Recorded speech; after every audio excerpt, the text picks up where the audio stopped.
Imagine you're driving through the Sahara Desert and in the rearview mirror, you see a giant wall of dust and sand that touches the sky, and it's coming your way.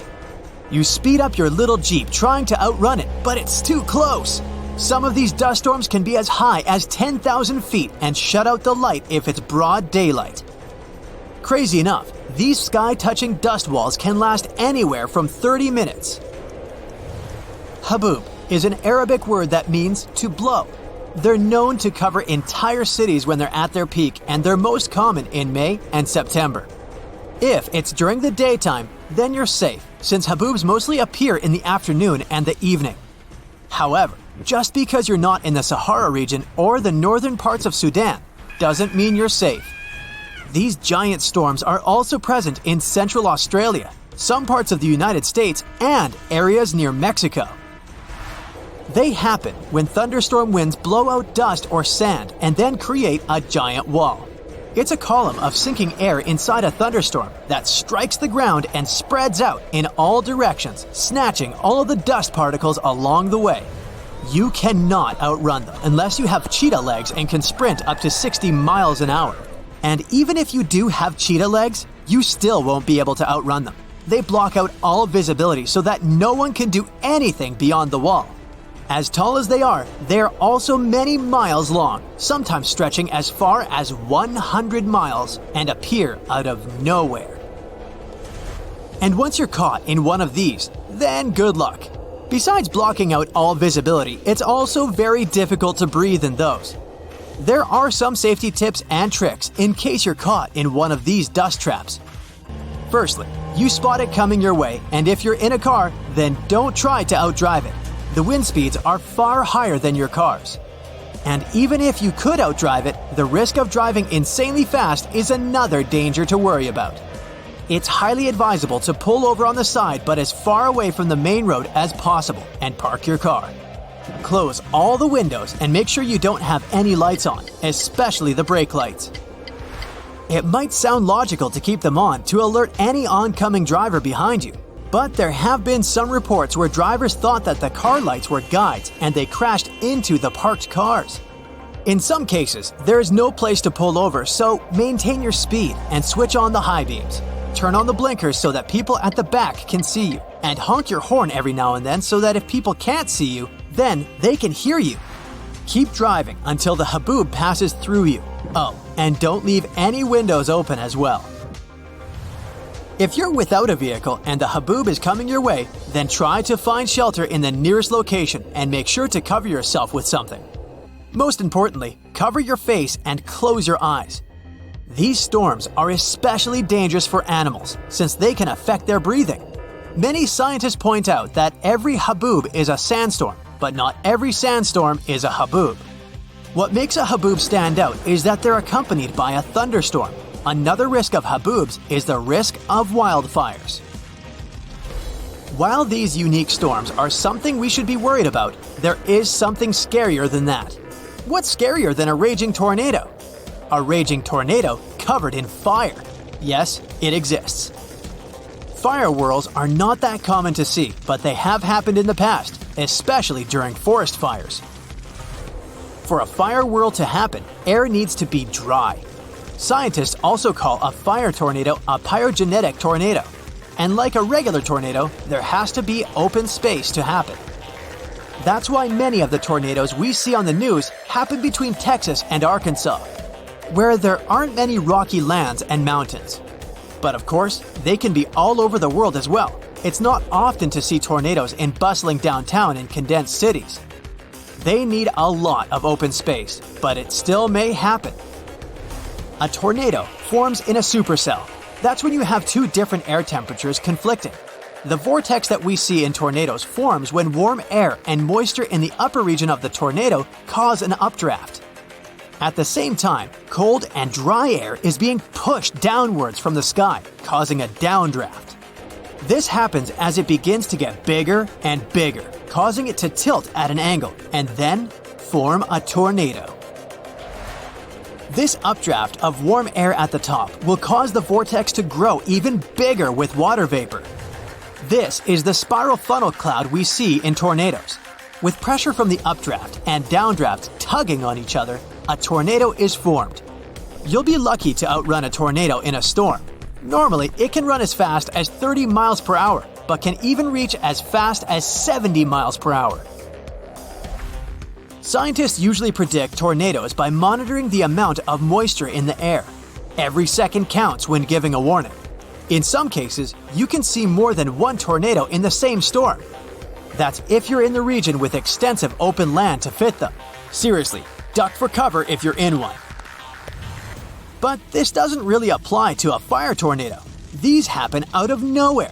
These spinning winds of flame can have a speed of 140 miles per hour and can be between 15 to 150 feet tall, and range from 1 foot to more than 500 feet wide.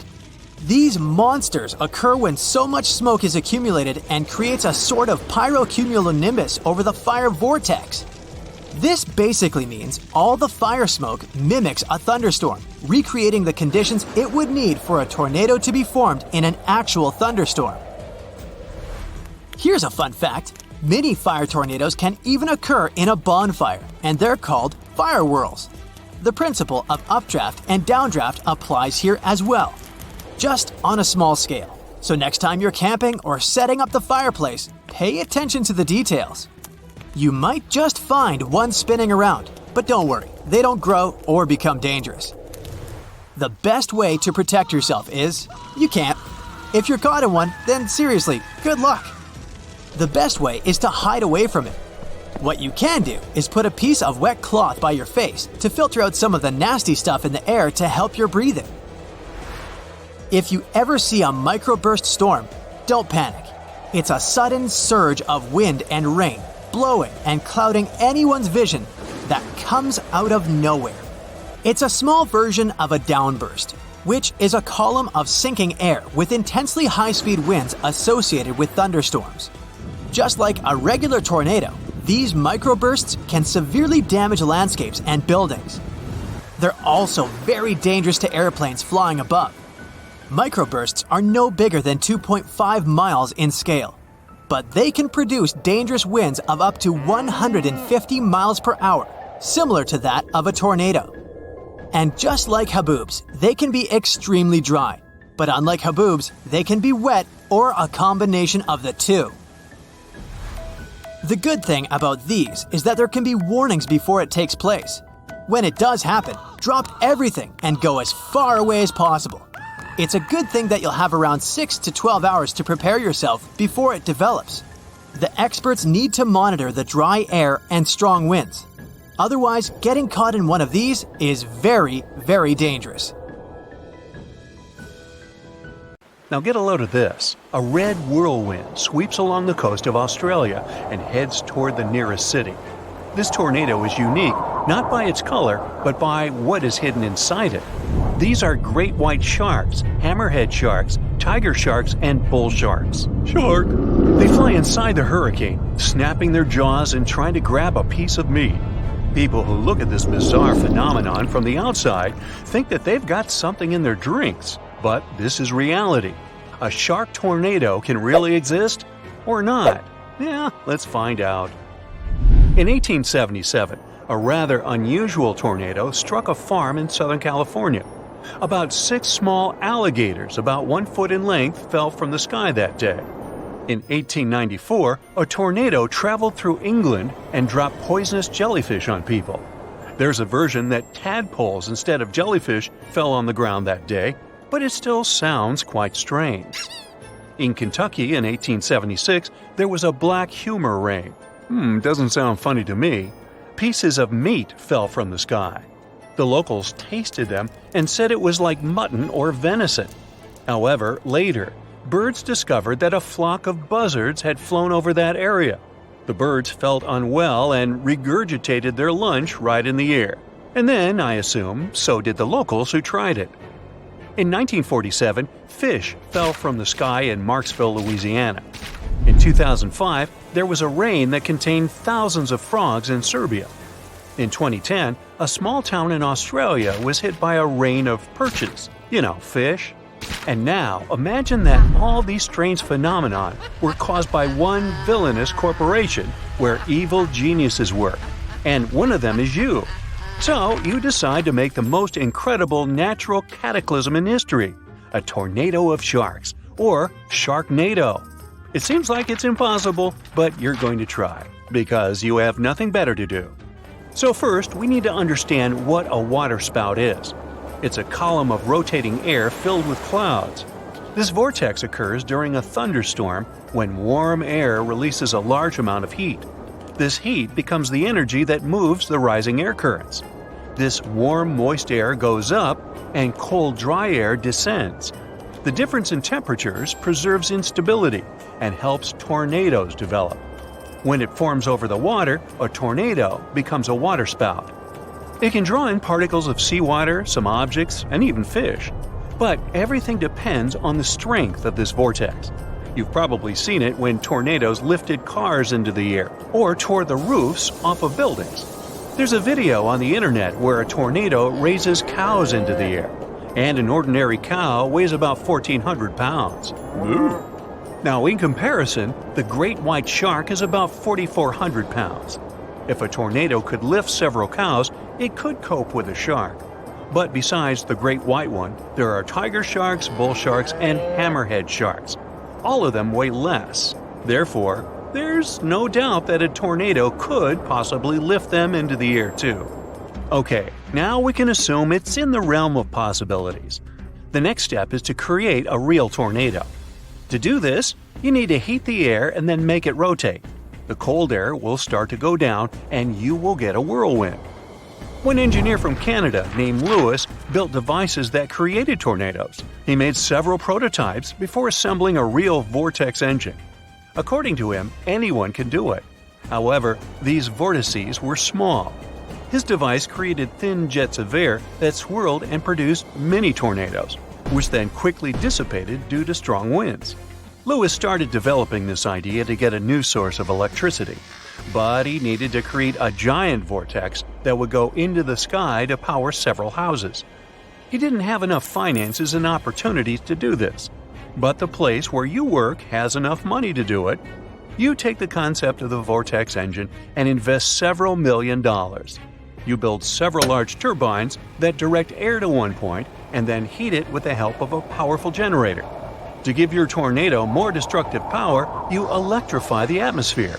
You can control the tornado and change its direction using a special control panel. You little evil mad scientist, you. So you come to the coast of Australia, where there are many sharks of different species. To force them to gather in one place, you must throw several tons of minced meat into the water near the shore. Let me suggest that you don't do this by hand. The sharks immediately come there as soon as they smell the food. But there's a problem. These animals feel changes in the weather and don't approach the center of the storm. Therefore, to make sharks take risks, you need to make them angry and hungry enough. You go, Dr. Doofenshmirtz.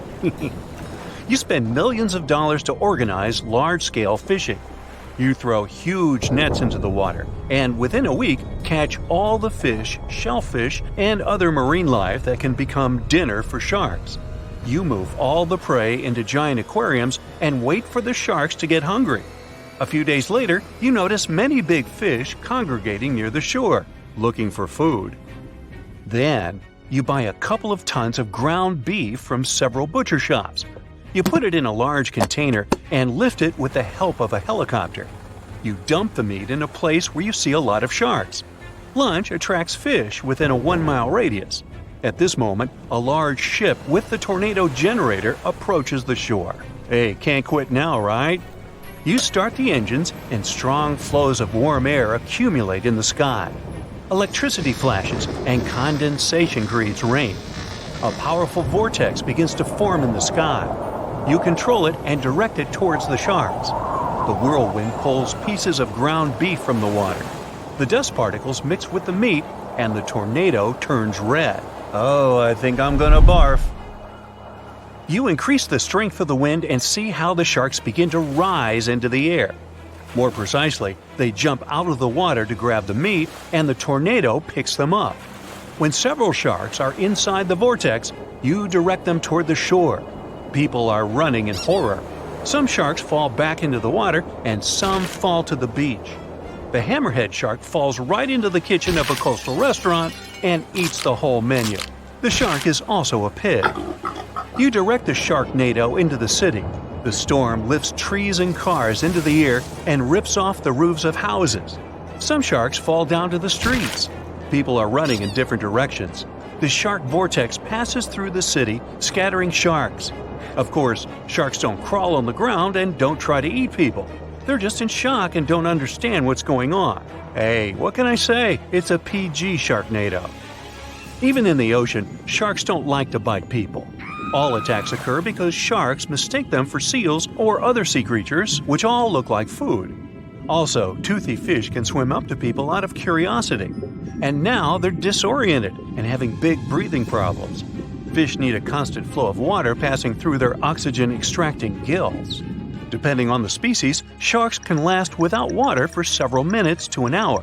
At this moment, you realize that you have carried out not a villainous plan, but a stupid thing that has caused so many fish to suffer.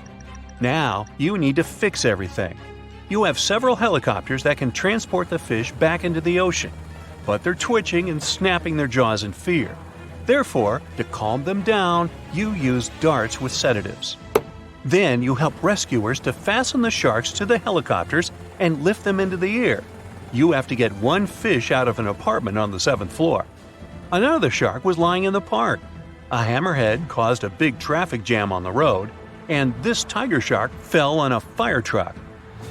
Fortunately, they all have tough skin and strong muscles that protect them from damage. You pick up all the sharks and move them back to the ocean. No one and nothing has been hurt except for one thing: your reputation. You have failed your villainous plan and need to develop something new. This time, you'll create something that will really terrify people. You will invent a YouTube channel with nothing but ads. Alternate ending. You will invent a mega flood of spiders. Ew. Check this out. There's a giant tornado heading towards you, and it's so fast. These twisters can move at crazy speeds of more than 250 miles per hour. Plus, they can carve a pathway 50 miles long and a mile wide. Sometimes you can see them coming clearly, while in some cases, low-hanging clouds or rain can hide them, so they sneak up on you and you don't even see them. And in most cases, a tornado can develop so fast that no one can even warn you in time if it's already too close. And now, this insane storm is really close. Maybe you have a couple of minutes to get somewhere safe. Do you have a basement? Go hide. Or maybe, I know this is a crazy idea, but what do you think about going inside a tornado to check what it would be like? Now, some tornadoes appear as rope-like swirls, while others have wide clouds in the shape of a funnel. And here's the second one, right before you.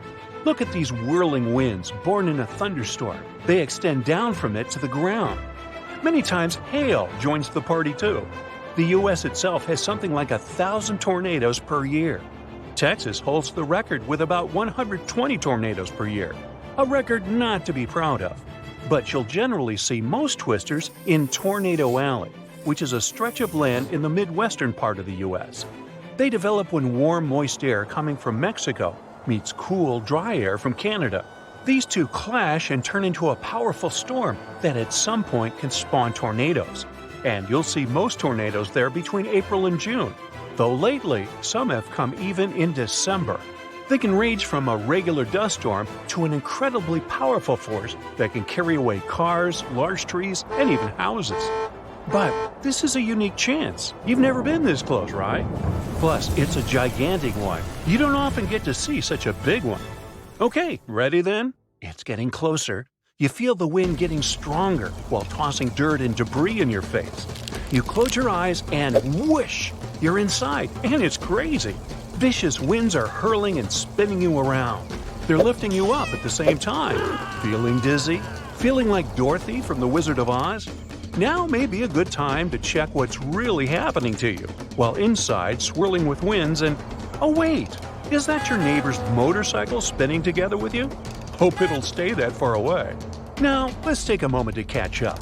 Being in the middle of a raging tornado is actually something you might survive. But I won't lie to you, it won't be easy. The first thing you'd sense would likely be the temperature changes. Inside this crazy twister, it can be 36 degrees colder than outside of it. That's because the center of the tornado funnel spins all the time.